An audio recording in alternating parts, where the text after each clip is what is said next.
Allez, salut les amis, c'est parti pour la matinale du mardi. Il est 9h42, fraîchement levé. On commence directement par notre ami Bitcoin sur le daily. Laissez-moi fermer ceci. Hop, dézoomer.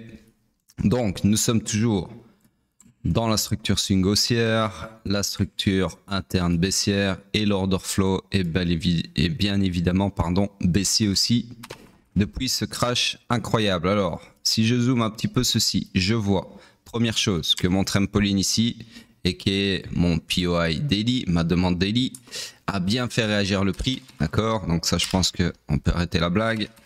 Et hier, on avait tracé un scénario comme ceci, d'accord? Donc, en gros, là, vous voyez que la première partie du scénario, c'est-à-dire le retracement vers ce buy to sell weak range, donc ce supply, et la mitigation qui s'en est suivie se sont accomplis, d'accord? Et que là, sur cette bougie actuelle qui est en train de se casser la gueule, nous sommes dans la deuxième partie du scénario. Donc ce scénario est en train de se dérouler, malheureusement pour nous, à merveille, d'accord? Des fois, ça serait bien que je me trompe, mais bon, c'est pas pour aujourd'hui, apparemment. Donc sur ce, vous connaissez la target, puisque j'en ai parlé de long en large dans la matinale d'hier. Donc voilà, espérons qu'on ne finisse pas le déroulement de ce scénario. Mais là, pour le moment, les amis, ça s'annonce mal. Là, on est dans le scénario, dans la possibilité que j'avais mentionnée hier, à savoir, je l'ai dit exactement hier dans la matinale, il se peut que cette bougie-là, ce rebond sur le trampoline, ce soit simplement une absorption de la demande qu'il y avait à ces niveaux-ci, d'accord, et que au final on ait une bougie d'après qui continue de dégueuler comme si de rien n'était. Et là j'ai bien l'impression, en tout cas là maintenant à l'instant T, j'ai bien l'impression que c'est le cas, ok. Donc en gros une fausse bougie d'espoir en marteau, incroyable d'ailleurs, qui a quand même racheté donc de 91 000 jusqu'à les 102 000 et on va le voir sur le H4. Donc voilà, bougie incroyable hier. Franchement, hier, c'était la remontada. Il n'y a pas d'autre mot. C'était vraiment... même moi, je m'y attendais pas. Alors, de deux choses l'une, il faut bien comprendre. Je vais pas le remettre, mais en gros, j'avais mon trampoline ici parce que, c'est pas un hasard, c'est pas que de l'humour. C'est parce que, bien évidemment, je m'attendais, techniquement parlant, à ce que cette demande fasse réagir le prix ou retienne le prix, d'accord? Maintenant, je vais pas être mytho et je vais être honnête avec vous, je m'attendais pas à ce que ça fasse réagir le prix d'une façon aussi violente, d'accord? Mais bon, maintenant tout ça, ça nous fait une belle jambe puisque, comme je viens de le dire, on a l'air d'avoir une reprise de la baisse, en tout cas là ce matin, d'accord? Donc, un autre point important que j'avais pas vu hier, avant-hier plutôt, c'est que ici, si je zoome, alors on dirait que c'était un choc sur mèche, mais au final, quand vous zoomez, vous voyez bien que la bougie ici, la bougie qui a choqué, qui a provoqué ce choc à la baisse, c'est une clôture sur corps, minuscule, aussi petit soit-il, mais c'est sur corps quand même. Ça veut dire quoi? Ça veut dire que là, on n'est pas sur un faux choc qui pourrait faire office de grappe de liquidité pour alimenter un mouvement contraire. Là, on est sur un vrai order flow baissier, d'accord? Donc ça me fait d'autant plus penser que ce que je viens de dire, le fait que cette bougie-là soit juste une bougie d'absorption de la demande et qu'on continue la baisse comme si de rien n'était, c'est encore plus plausible, ok? Donc là, on a vraiment que des choses bearish. Je les réénumère pour que vous compreniez bien dans quoi on est. Un grab de la liquidité ici, d'accord, qui était fait sur faux choc. Rappelez-vous, ceci c'était un faux choc haussier. Donc au final, ça s'est révélé être un grab de la liquidité pour alimenter un mouvement baissier. Et quel mouvement baissier, mes amis? 2, order flow baissier. Et pas sur mèche comme je pensais, mais bien sur corps comme on vient de le démontrer. 3, rebond ici sur un supply. Donc le supply est toujours aux commandes jusqu'à preuve du contraire. Et 4, on est en train de réavaler toute cette bougie d'hier. Donc la bougie d'absorption, on va l'appeler comme ça. Ok? Donc voilà, là honnêtement, je vois rien de bullish. Je vous l'ai dit hier aussi. Pour le moment, il n'y a absolument rien de bullish. Le seul truc qui était bullish, c'est la clôture d'hier. Mais si par derrière, on vient réavaler tout ça, ça nous fait une belle jambe. D'accord? Donc voilà, pour le moment, toujours baissier. Je vois absolument rien de structurellement bullish. Et je le répète, le seul opium avec un H, c'est ce rachat d'hier.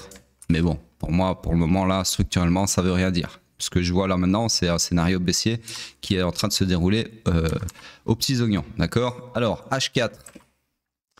Donc, sur le H4 ici, c'est moi récapituler. Nous sommes toujours dans une structure swing haussière. D'accord? La structure interne est baissière. L'order flow, alors, ça, c'est incroyable. On va en parler, mais en gros, l'order flow, c'est retourné à la hausse. Ça, je m'y attendais pas du tout non plus. En tout cas, pas en un jour comme ça. Rappelez-vous, hier, on était quelque part par là sur le dump. Et donc, le point de retournement d'order flow haussier, il était là tout en haut. Donc, on était au 91 000 et il fallait retaper, je vous l'ai dit hier dans la matinale, les 102 000 et des brawheads pour récupérer un soupçon de bullishité en récupérant un order flow H4 haussier. Ce qui s'est passé hier, à ma grande surprise. D'accord? Donc, comme quoi, hein, quand je vous dis tout est possible, on peut avoir une bougie de 10 000 $ dans 3 secondes, là maintenant, pendant que je parle, et on n'en est pas loin. D'accord? Donc, les marchés sont vraiment incroyablement imprévisibles. Donc, sur ce order flow haussier, je disais, et donc, c'est moi regarder, ouais, ça nous met dans le high pullback. Donc, je vais essayer de prendre l'habitude de les tracer parce que quand sur Twitter, il y en a qui viennent et qui me feintent en me disant ouais, on est dans le high pullback, du swing pullback, du machin, parce que je me doute bien que c'est pour me faire comprendre que vous y comprenez rien.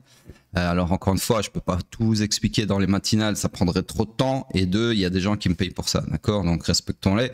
Donc ce que je vais faire, un entre-deux, c'est que je vais essayer de prendre l'habitude de vous tracer quand même les choses quand je l'ai dit, d'accord?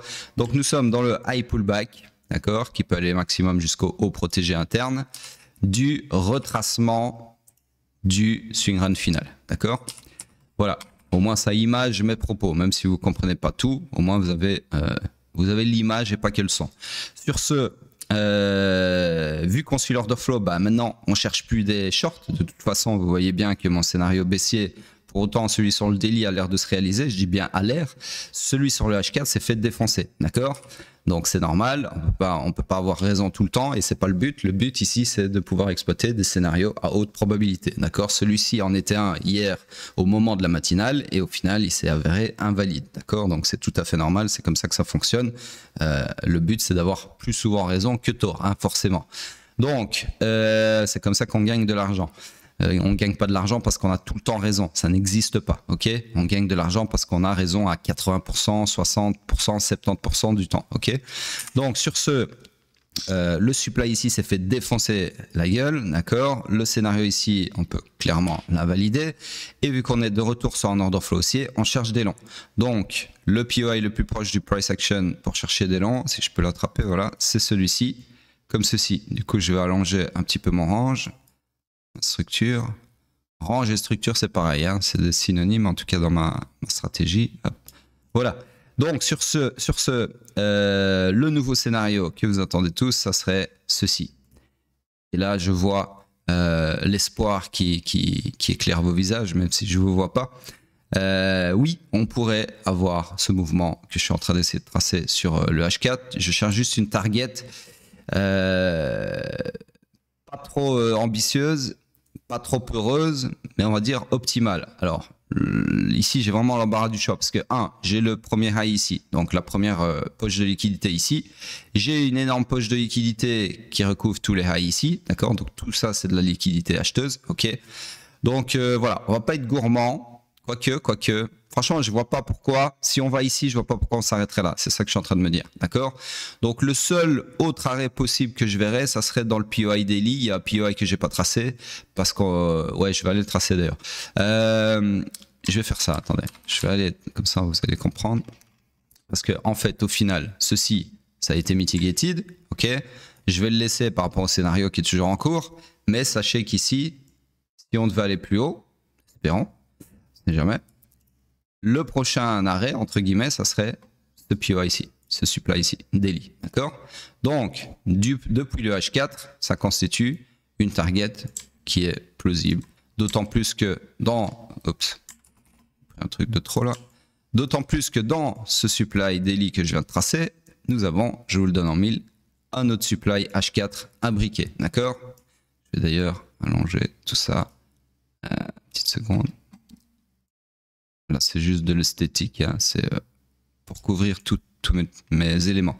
Donc, du coup, voilà le scénario que je verrai sur le H4. Ok. Donc ça, pour moi, c'est ouais. On pourrait aller plus haut parce que je vous rappelle que la structure swing, elle est haussière et que donc l'accomplissement, le but dans la vie de cette structure swing haussière, hein, qui est comme ceci, son but dans la vie, c'est de faire un swing pullback et puis un swing run final et de se perpétuer à la hausse. Donc son but dans la vie, c'est de run le week high ici. Donc son but dans la vie à ce scénario, normalement, ça serait de run le week high ici. D'accord? Mais bon, voilà, j'ai pas envie d'être trop optimiste. Je préfère me tromper sur une target pas assez ambitieuse que trop ambitieuse. Ok, comme souvent, il y a des mecs, ils vous sortent, il y a des mecs qui vous font ça. Donc les mecs, ils font ouais, je vais prendre un long et ma target sera là. Ouais, mais redescends, mec, c'est pas comme ça que ça fonctionne. Hein, les targets, faut qu'elles soient logiques, un minimum. Donc du coup, je sais plus ce que je disais. Bref, en gros, mon scénario, il est là. Et le point très important à mentionner ici, hein, pour un peu amputer cet opium avec un H que je viens de vous donner, c'est que le choc, certes, on a retourné l'order flow aussi à la hausse, mais malheureusement, comme vous le voyez, ça s'est fait sur mèche. Et vous connaissez maintenant la musique, un choc sur mèche, c'est potentiellement un grab de liquidité masqué pour alimenter un mouvement contraire. Et là, on se retrouverait clairement sur ce que j'ai annoncé, enfin sur ce que je m'attends sur le daily, c'est-à-dire une continuation de la baisse, d'accord? Donc là, oui, on a un scénario H4 haussier, parce que l'order flow est haussier, mais attention que cet order flow n'est pas vraiment, comment on peut dire, pertinent, ok, puisqu'il a été fait sur une clôture sur mèche. Donc du coup, je viens de le dire, hein, ça peut être un grab de liquidité et juste un order flow en fait qui est là pour faciliter une prise de la liquidité acheteuse, en tout cas une partie, parce que il y a un truc qui me met quand même dans le doute par rapport à ceci étant un grab de liquidité potentiel, c'est que si ceci était uniquement là pour venir récupérer de la liquidité, bah, le market maker, il aurait fait une mèche plutôt comme ça pour récupérer tous les stop loss là et pas juste les stop loss ici, d'accord? Donc, et puis aussi, il y a un énorme momentum, hein. Ça, c'est un momentum quand même que j'ai pas vu souvent. Donc, du coup, pour moi, il y a possibilité que, en fait, simplement, la pression acheteuse, je vous la fais en mode caca pipi, mais la pression acheteuse se soit essoufflée, parce que hein, pour faire monter le prix d'autant d'amplitude, il faut quand même du pognon, et que du coup, au premier obstacle rencontré, c'est-à-dire le petit supply daily ici, le prix se fasse défoncer la gueule, enfin les acheteurs, la pression acheteuse s'affaiblisse, que les vendeurs prennent la main à petit moment, peut-être même jusqu'ici, comme le prévoit le scénario H4, et puis que on continue la hausse, d'accord? Parce que, pourquoi est-ce que je me dis ça? Parce que je viens de vous le dire, ce grab de liquidité là, si ça en est un, ok, mais je vois pas la logique de récupérer un chouïa des stop loss ici, de la liquidité acheteuse, alors qu'on a tout ça et on aurait même pu plutôt aller encore dans le VG ici qui demeure, d'accord? Donc je sais pas, franchement c'est dur à dire, les deux sont possibles. Ça peut être un grab de liquidité et ensuite se réaligner avec le scénario daily, c'est-à-dire continuer à dégueuler, d'accord? Et dans ce cas-là, on retournerait l'order flow H4 à la baisse ici en bas. Donc en gros, si on perd les, soyons plus ou moins précis, 91 100, eh bien on repassera sur un order flow baissier en H4, d'accord? C'est-à-dire que le point de choc futur baissier H4, il est ici, d'accord? Donc tant qu'on reste là-dedans, comme ça là, on restera sur un order flow H4 haussier prétendu, ok? Supposé. Par contre, si on les perd, bah là, c'était clairement un liquidity grab, d'accord? Et ici, on choquera la baisse et donc pour alimenter un mouvement baissier, ok? Par contre, si on rebondit bien ici, ou bien ici dans les VG, on n'est pas obligé à chaque fois d'aller taper un POI, ou on peut même faire un truc un peu plus crapuleux, c'est-à-dire invalider le POI et puis partir quand même comme ça. Ça c'est déjà vu, c'est possible aussi, d'accord? Mais voilà, optimalement, c'est à ça qu'on s'attendrait sur le H4, ok? Sous réserve que ceci soit un liquidity grab pour alimenter un mouvement baissier. Voilà, c'est juste ça que je veux vous dire en 2 mots. Sur ce, j'ai tendance à pousser mes raisonnements un peu trop longuement parce que j'ai toujours peur que vous ne compreniez pas les subtilités de l'analyse technique et qu'après vous veniez chouiner en disant ouais mais t'as dit que ça allait monter en H4. Déjà j'ai rien dit du tout, je suis pas Dieu, d'accord. Et deux, il faut comprendre que les scénarios, on appelle ça des scénarios à haute probabilité. J'ai pas dit des scénarios de vérité absolue, ok, il faut bien comprendre les nuances. Et quand vous aurez compris ça, et que j'aurai plus des chouineurs sur Twitter, peut-être que je ferai des explications un peu moins longues et un peu moins répétitives. Sur ce, on passe sur le M15. Le M15, lui, bah, toujours dans sa structure baissière énorme, que j'agrandis comme ceci. La structure interne, eh bien, forcément avec le pump des enfers, enfin, pas des enfers du coup, mais on dit dump des enfers, mais pump incroyable, on va appeler ça comme ça, remontada. La structure interne s'est retournée à la hausse, d'accord. Ensuite, ici, pour moi, on a... alors, laissez-moi juste mesurer. Pas envie de dire de bêtises. Non, c'est trop faible pour être un autre IBS perpétué. Donc, je vais garder ça comme ça. Structure interne haussière ici.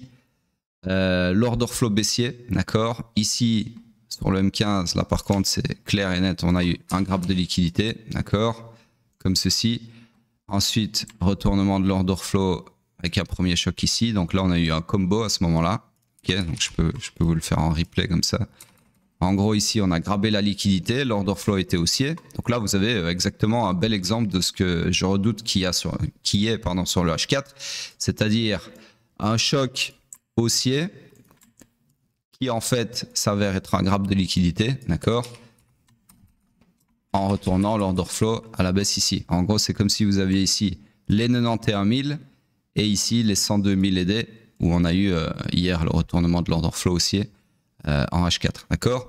Donc c'est ça que je veux, c'est exactement ça que je veux pas voir en H4. C'est le faux choc qui se confirme comme tel et qui se confirme être un graphe de liquidité et l'order flow qui se remet à la baisse. Et qui part dans les abysses, d'accord. Donc en gros, on a eu ça sur le M15. Ici, bah, quand j'ai un graphe de liquidité et ensuite un changement d'order flow, bon, de préférence avec un gros momentum, ici c'était un peu hésitant, on n'a pas eu de belles bougies baissières, mais quand j'ai ça en général, j'appelle ça un combo et c'est extrêmement puissant puisqu'en général, ça part plutôt violemment dans l'autre sens. Et donc ici, alors on a eu un faux choc, vous voyez, hein, ici, qui s'est avéré être un graphe de liquidité. Vous voyez, les chocs sur mèche, je le refais hein, parce que c'est vraiment un bel exemple de ce que j'essaye de vous expliquer. Les chocs sur mèche, il faut vous en méfier comme la peste parce que une fois sur deux, c'est un graphe de liquidité. Donc là, vous avez un choc haussier, mais il est sur mèche. Qu'est-ce que c'est au final? Boum, graphe de liquidité. Et on retourne l'order flow, d'accord? Ensuite, qu'est-ce que vous avez? Un autre choc. Et encore une fois, il est sur quoi? Il est sur mèche. Et qu'est-ce que c'est au final? C'est simplement un choc qui était là pour favoriser un graphe de la liquidité acheteuse avant de continuer l'order flow à la baisse comme si de rien n'était. Et là, vous l'avez eu 2 fois d'affilée. Donc, c'est un très bel exemple. D'accord? Bon, je vais mettre pause et je vais mettre mes alarmes parce que la matinale dure plus longtemps que prévu et je dois commencer à trader là. 2 secondes, je mets mes alarmes et je reviens. Voilà, me revoilà. Donc, pour le M15, je vais accélérer parce que là, je suis en session du coup. De toute façon, j'ai dit le plus important, ce que j'avais à dire. Donc, sur le M15, nous sommes dans, c'est moi vous tracer ça vite fait, le high pullback qui peut aller jusqu'au low protégé maximum, d'accord, du swing pullback, ok. Du coup, on cherche par l'order flow des shorts. Alors, le POI le plus proche, attendez, parce qu'avec les reflets du soleil, je vois que dalle. Voilà, le POI le plus proche, il est ici. Ok, donc vous pourriez là tout de suite maintenant chercher des shorts là-dessus. Okay. Allez, on passe vite fait sur le pétrole. Pétrole, tac.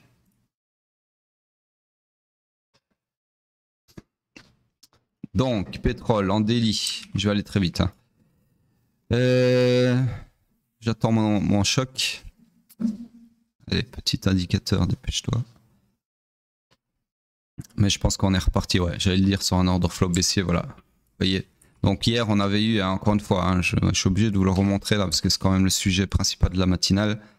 Hier, on était sur un choc haussier, order flow haussier, mais encore une fois sur mèche. Et au final, regardez, c'est encore un choc qui était là uniquement pour faciliter un graphe de liquidité, de la liquidité acheteuse ici, pour ensuite se réaligner à la baisse comme si de rien n'était.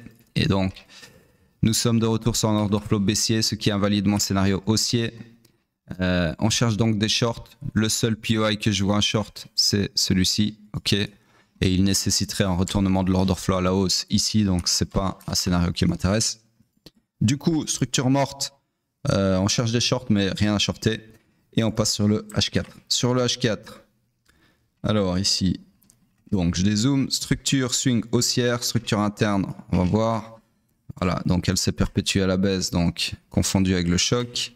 Nous sommes, ouais, c'est pas encore confirmé, ça le sera dans 2 heures. Donc là, je peux pas encore tracer ça. Il faut que j'attende que ce soit encore de bougies ici hein, pour confirmer une perpétuation de la structure interne. Donc en gros, nous sommes sur un order flow baissier, structure interne baissière, structure swing haussière. Ce qui nous met donc là, avant la clôture, dans le high pullback, d'accord, qui peut aller maximum. Oh, attendez, attends pour moi, 2 petites secondes. Je vais enlever ça parce que c'est avec ça que je vois rien. Hop. Donc je disais, on va plutôt considérer, donc c'est ça qui me perturbe. Je vais tracer le graphe de liquidité ici. Hop, voilà. Donc, autant pour moi, je reprends. Nous sommes dans le iron final, ok. Donc iron final du swing pullback, comme ceci, ok. Donc du coup, on cherche des shorts. Ah, c'est vraiment relou le soleil, je vois rien du tout. J'ai des reflets sur mon écran. Faudrait que j'aille baisser le volet, mais flemme. Voilà. Je vais juste raccourcir ceci. Voilà. Donc en gros là, le scénario, le nouveau scénario H4, ce serait ceci. Alors la target, bah là vous avez une tonne de liquidité vendeuse hein, jusqu'en bas de la structure. Donc ça peut aller littéralement n'importe où. Maintenant, je vais essayer de m'arrêter à une target qui tient la route, c'est-à-dire voilà, là il y a un POI, il y en a un autre ici à l'extrême de la jambe. Je vais aller jusqu'à l'extrême de la jambe, donc le POI ici, comme ça. Donc je peux vous le tracer éventuellement. J'avais dit que j'allais aller très vite, mais malheureusement, il y a des choses intéressantes à décortiquer sur le pétrole. Donc voilà, alors je vais juste...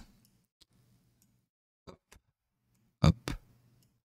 Et du coup, agrandir ma structure comme ceci. Voilà. Voilà pour le H4. OK. Et on passe sur le M15. Sur le M15, donc on a retourné la structure. Merde. Ça a porté au H4. Petite seconde. Hop, voilà. On a retourné la structure à la baisse. D'accord. Forcément, vu ce qui s'est passé sur le H4. Hop. Du coup, donc en gros, nous sommes dans cette structure baissière ici présente, qui est fully aligned à la baisse. Donc là, c'est pas très compliqué. On cherche à shorter le POI le plus proche du price action qui est confirmé. Et celui qui est confirmé, attendez, parce que là, je suis en train de faire des mouvements de tête pour essayer de voir malgré ces reflets. Hop. Je vois pas ma FVG en fait. Donc voilà, comme ceci. Hop. Ok, puisque ceci n'est pas encore confirmé, vu que c'est pas encore de clôture. Donc là, tout de suite maintenant, je me suis un peu enflammé sur la longueur du truc. Voilà. Là, tout de suite maintenant, ça serait chercher des shorts ici, mais ça nécessiterait un retournement de l'order flow à la hausse, donc c'est pas un scénario très HP. Sur ce, on passe rapidement sur le weekly. Attendez, je regarde si j'ai bien... Ouais, ok. J'avais peur que ça enregistre pas. Donc sur le weekly, nous sommes dans une bougie d'indécision qui a rebondi sur ce POI daily hein, que j'ai fait apparaître hier. Donc voilà, pour le moment, rien de plus à dire qu'hier. Il faut vraiment que ce POI daily tienne. Parce que sinon, c'est vraiment la fin des haricots. Le seul truc qui pourrait... Alors, si on a, j'espère pas, hein, mais si on a ce fameux choc baissier en weekly, qui annonce pour moi ceci est comme étant un top de bull run, d'accord. Le seul élément d'opium avec un H que je pourrais vous donner, c'est de regarder la clôture. Donc si par exemple, je sais pas, hein, peut-être cette semaine on se maintient dans le POI et la semaine prochaine, boum, on choque à la baisse. Donc c'est-à-dire on fait une bougie qui casse ici le niveau des 89 000 et des brouettes. Il faudra regarder la clôture. Si on clôture sur une bougie marteau, donc une bougie avec une mèche en gros, comme ceci, peu importe jusqu'où a été la mèche. Ça sera très bullish. Enfin, pas très bullish, non, pas très bullish, attendez, parce que là, je vous donne une trop grosse dose d'opium. Ça sera potentiellement bullish. Pourquoi? Parce qu'on vient de le voir de long en large dans cette matinale, ça sera un choc sur mèche. Donc, ça sera un choc baissier sur mèche. Donc, ça serait potentiellement un grab de liquidité pour alimenter un mouvement contraire, d'accord? Donc c'est le seul truc qui pourrait éventuellement être bullish si on clôture, enfin si on choque déjà en weekly à la baisse, ce que j'espère pas, et si on clôture avec une belle mèche, d'accord? Maintenant, si on choque à la baisse, donc en weekly, mais qu'on clôture à corps, peu importe la tranche du corps, tant qu'il est en dessous de mon point de choc, là les amis, pour moi, c'est game over, ok? On est dans alors peut-être pas bear market à la 2018 qui va durer 3 ans, mais on est clairement plus dans un bull run, d'accord? Et plus non plus dans un, alors peut-être toujours dans un bull market, parce qu'il y en a qui font la différence, mais voilà, moi j'aime pas trop faire des nuances comme ça. Ouais, c'est le bull run, c'est plus le bull run, mais c'est encore le bear market, le bull market. Vous voyez, je m'emmène les pinceaux. Non, moi c'est pas comme ça. Pour moi, c'est tendance de fond haussière ou tendance de fond baissière, et que c'est déterminé par l'order flow weekly. Point, d'accord? Parce qu'après les mecs ils sont en mode permabull. Ouais, mais ça c'est pas encore le bull run, c'est juste un bull market. Le bull run dans le bull market, il est comme ça, machin. Non, elle va dormir. C'est comme j'ai dit, order flow, order flow, order flow. C'est le moyen le plus simple, les amis, pour jauger d'une vraie tendance de fond sur le weekly, d'accord? Bref, tout ça pour dire quoi? Tout ça pour dire que rien à dire de plus sur le weekly. On regarde vite fait la dominance. La dominance défonce la gueule. Voilà, il n'y a rien à dire sur la dominance. Espérons simplement qu'elle clôture sur un marteau inversé et sur surtout une mèche. D'accord? Donc si ici on a un choc qui se confirme sur mèche, il y a de l'espoir. Dans le sens inverse de ce que je viens de vous expliquer sur Bitcoin en weekly, il y aurait de l'espoir que ce soit pour alimenter une baisse de l'index, d'accord? Donc de la dominance. Donc ça je vais la regarder, cette clôture-là, clairement, ok? Alors je voulais aussi vite fait revenir, parce que hier je vous ai fait Ethereum contre dollar, mais je vous ai pas fait Ethereum contre Bitcoin. Et là, je vais vous le faire vite fait, parce que vous avez de la chance, mes alarmes ne sonnent pas encore, donc à mon avis il se passe pas grand chose. Donc en gros ici on a perdu le POI weekly, donc là c'est finito. Le prochain POI weekly, alors là encore une fois je vais devoir me battre avec le soleil pour essayer de le voir. Voilà, le prochain il est là, ici, ok? Donc en gros ça voudrait dire qu'on pourrait aller jusque là en bas, d'accord? En plus de ça, on a de l'inducement ici vers ce POI que je viens de tracer. Donc ça fonctionne comme un aimant, hein, c'est-à-dire qu'on a de la liquidité qui repose à proximité du POI. Attendez, on m'appelle. Ouais, désolé, j'avais un appel que je devais prendre, donc je sais plus ce que je disais. Ouais, je vous parlais de l'inducement, je pense. Ensuite, du coup, on va mettre tout ça à jour. Oups. Le POI suivant, il est ici. Ceci, je crois que c'était un graphe de liquidité et que nenni. Ça appartient au daily. Donc je vais... De toute façon, on n'a pas besoin non plus. On n'a plus besoin non plus. Le scénario peut clairement aller se faire champouiner. Hop. Donc voilà. Pour le moment, on est... Laissez-moi regarder. Ouais, on est dans une structure fully aligned à la baisse. D'accord? Swing baissier. Interne toujours baissier, order flow toujours baissier. Donc là, on cherche des shorts. Donc en fait, le POI que je vous ai mis ici, c'est simplement potentiellement une target, mais c'est pas là que vous pouvez shorter quoi que ce soit, d'accord? Mais bon, ici, on cherche pas à shorter cette paire-là, on cherche plutôt à comprendre quand est-ce que Ethereum va sortir les doigts du cul, d'accord? Donc voilà, à mon avis, tant qu'on n'atteint pas ces niveaux-là, donc c'est la bonne nouvelle, c'est pas loin d'un chiffre rond, donc les 0,020, d'accord? Ethereum, vous pouvez l'oublier, ok? J'ai vraiment cru que on allait rebondir sur le POI ici que j'ai effacé, mais voilà, il y a eu ce qu'il y a eu, et donc c'est pas encore pour maintenant, les amis. Donc sur ce, c'est tout ce que je voulais clarifier. Ça sert à rien d'aller sur le daily parce qu'il n'y a rien de plus à y dire. Quoique sur le daily, je peux peut-être regarder s'il n'y a pas une amorce de retournement d'order flow, mais vous voyez que pas du tout. L'order flow ici, il est baissier clairement et il ne se retournerait pas avant ici, d'accord? Donc les 0,32. Donc en gros là c'est chute libre, voilà, il n'y a rien à dire là-dessus. Sur ce, c'est tout pour moi et je vous dis à plus tard.